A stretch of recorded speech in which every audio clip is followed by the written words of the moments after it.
بسم اللہ الرحمن الرحیم۔ امام محمد بن اسماعیل بخاری رحمہ اللہ، جن کا سن وصال 256 ہجری ہے، آپ نے اپنی تصنیف لطیف صحیح بخاری کے اندر کتاب الایمان باب علامت المنافق میں حدیث پاک نقل فرمائی ہے۔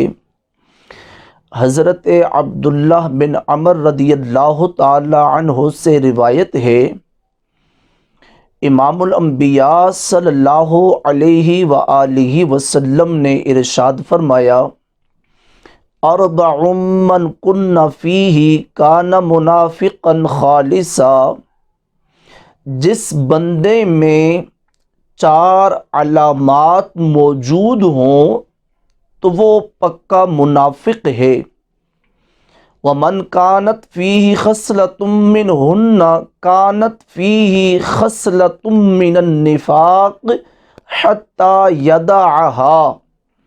اور جس بندے میں ان 4 خصلتوں میں سے کوئی ایک خصلت موجود ہو تو گویا اس میں منافقین کی ایک خصلت، ایک علامت موجود ہے، جب تک وہ اس علامت کو، اس خصلت کو چھوڑ نہ دے۔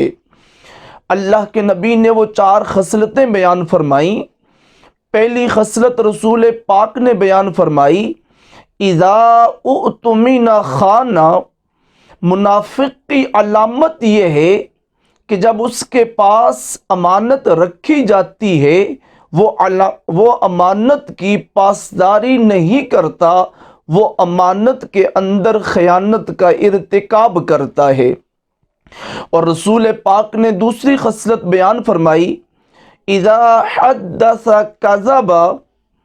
کہ منافق کی دوسری علامت یہ ہے کہ منافق جب بات کرتا ہے جھوٹ بولتا ہے، اس کی گفتگو سچ پر مبنی نہیں ہوتی۔ تو منافق کلام کے اندر جھوٹ کی آمیزش کرتا ہے، یہ منافق کی دوسری نشانی ہے۔ اور اللہ کے نبی نے تیسری نشانی بیان فرمائی کہ اذا عاہد غدر۔ منافق کی تیسری نشانی یہ ہے کہ منافق جب وعدہ کرتا ہے وعدے کی پاسداری نہیں کرتا، وعدہ وفائی والی صفت اس میں موجود نہیں ہوتی، وہ وعدے کو پورا نہیں کر پاتا، وعدے کو توڑ دیتا ہے۔ رسول پاک منافق کی چوتھی علامت بیان فرماتے ہیں کہ وَإِذَا خَاصَمَ فَجَرَ۔ کہ منافق جب کسی سے جھگڑا کرتا ہے تو وہ گالی گلوچ کرتا ہے۔ گویا رسول پاک نے مومنین کو آگاہ فرمایا کہ اے مومنوں، تم ان 4 بدخصلتوں سے اپنے آپ کو بچا کے رکھو۔ یہ 4 خصلتیں مومنین کی شان کے لائق نہیں ہیں، یہ 4 کام مومنین نہیں کرتے، ان 4 کاموں کا ارتکاب منافق کرتے ہیں۔ منافق کی 2 قسمیں ہیں، نفاق کی 2 قسمیں ہیں۔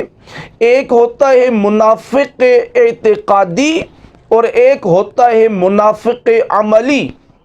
منافق اعتقادی یا نفاق اعتقادی اس کو کہتے ہیں کہ جس نے فقط اپنی زبان سے کلمہ پڑھا ہے اور دل کے اندر اس کے اسلام کی حقانیت موجود نہیں ہے، وہ دل سے اسلام کو تسلیم نہیں کرتا، ایسا شخص کافر ہے، دائرہ اسلام سے خارج ہے۔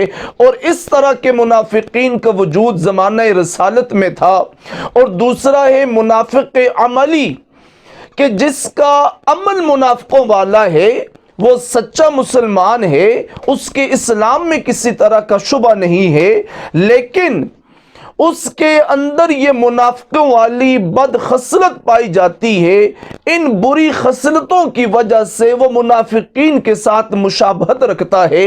اس لیے ہم اہل ایمان پر لازم ہے کہ ہم ان بری خصلتوں سے اپنے آپ کو پاک رکھیں، ان بری خصلتوں سے اپنے آپ کو بچا کر رکھیں۔ رب کریم ہمیں عمل کی، سمجھ کی توفیق عطا فرمائے۔